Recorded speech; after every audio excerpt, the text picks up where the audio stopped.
दोस्तों आज की वीडियो में हम जानेंगे कि साल 2024 में खरमास कब से लेकर कब तक रहने वाला है, क्या करना चाहिए, क्या नहीं करना चाहिए, महिलाएं किन-किन बातों का विशेष रूप से ध्यान रखें। तो चलिए दोस्तों वीडियो को शुरू करते हैं और सारी जानकारी को जान लेते हैं। देखिए दोस्तों, जैसे हम अभी-अभी हमारा देव उठनी एकादशी था, उस दिन से हिंदू धर्म में शुभ और मांगलिक कार्य होते हैं और मतलब शुरू हो जाते हैं। और उसके बाद जो है फिर से खरमास लगता है। खरमास हर साल दिसंबर के महीने में लगता है और जनवरी के महीने में यानी कि खिचड़ी के दिन खरमास जो है वो समाप्त हो जाता है। दोस्तों हिंदू पंचांग के अनुसार जब भगवान सूर्य धनु या फिर मीन राशि में प्रवेश करते हैं तब से खरमास शुरू होता है।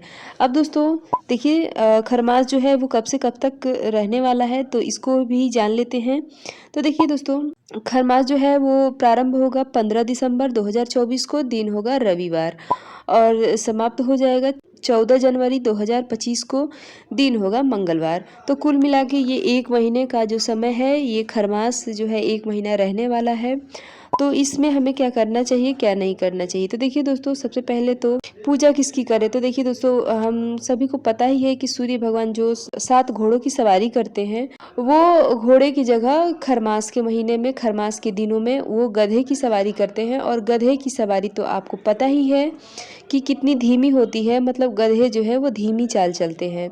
तो इसलिए शुभ और मांगलिक कार्य करने से मना किया जाता है कि उसमें बढ़ोतरी नहीं होती है। तो इसलिए हमें सूर्य भगवान की विशेष रूप से पूजा हर दिन करना है। खरमास के दिनों में वैसे हमें डेली करना चाहिए, लेकिन खरमास के दिनों में हमें विशेष रूप से सूर्य भगवान की जल देना चाहिए, पूजा आराधना करना चाहिए। कोई भी शुभ मांगलिक कार्य नहीं होता है, जैसे कि शादी विवाह, मुंडन, नया घर लेना, नया घर की नींव दिलवाना इत्यादि कार्य नहीं होते हैं। अगला है कि क्या नहीं करें। तो देखिए दोस्तों इसमें हम बहन बेटी की विदाई भी नहीं करते हैं।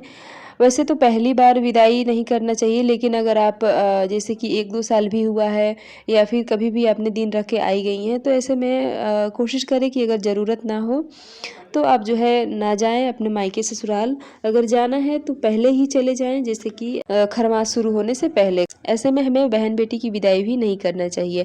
और अगर पहली बार आपको कहीं जाना है, आना है तो आपको भूल के भी नहीं करना है ये कार्य। अगर मतलब बहुत इमरजेंसी पड़ जाती है कि नहीं जाना ही है एकदम, तो आपको बिना खोइछा लिए जाना है और उधर से भी बिना खोइछा के ही आपको आना चाहिए। और कोई भी नया कपड़ा, हम कोई भी साजो श्रृंगार हमें नहीं करना है, ठीक है। तो इस तरह इन सारी बातों को ध्यान में रखते हुए फिर आप विदाई करें। अगला है कि पति के साथ हम उनके साथ उनके जहाँ पे वो रहते हैं, क्या वहाँ हमें जाना चाहिए। तो देखिए दोस्तों वैसे तो वो भी नया जगह ही है और पहली बार ही जाना है, तो कोशिश करें कि आप 1-2 दिन पहले निकल जाएं। ना जाएं तो ज़्यादा सही है, लेकिन कोशिश करें कि खरमास शुरू होने से पहले 1 या 2 दिन पहले आप निकल जाएं, तो खरमास की गिनती नहीं होगी। अगला है कोई भी सुहाग की चीज़ें हमें नहीं खरीदनी चाहिए। सिंदूर, बिंदी, आलता, चूड़ी इस तरह का, या फिर कोई गहना, कपड़ा इत्यादि कोई भी चीज़ें हमें नहीं खरीदना है। और ख़रीदने की तो बात छोड़िए दोस्तों, अगर हमने घर में रखा है और वो कोरा है, उसको हमें यूज़ करना है, तो भी हमें खरमास के दिनों में उसको यूज़ नहीं करना चाहिए। नया घर बदलना है या फिर रेंट का घर जो है हमें लेना है, तो क्या करना चाहिए। तो देखिए दोस्तों आप सबसे पहले तो कोशिश करें कि खरमास के पहले ही अपना घर बदल लें, जो भी करना है। लेकिन अगर फिर भी आपको मतलब ज़रूरी है घर बदलना, तो आप खरमास के 1-2 दिन पहले आप क्या करें कि कुछ अपने कपड़े और कुछ राशन जो है आप खरीद के, और उस घर में, जिस घर में आपको रहना है, उस घर में आप जो है खरीद के रख दें। उसके बाद आप इस तरह से आप जो है खरमास के दिनों में भी आप नए घर में जा सकते हैं।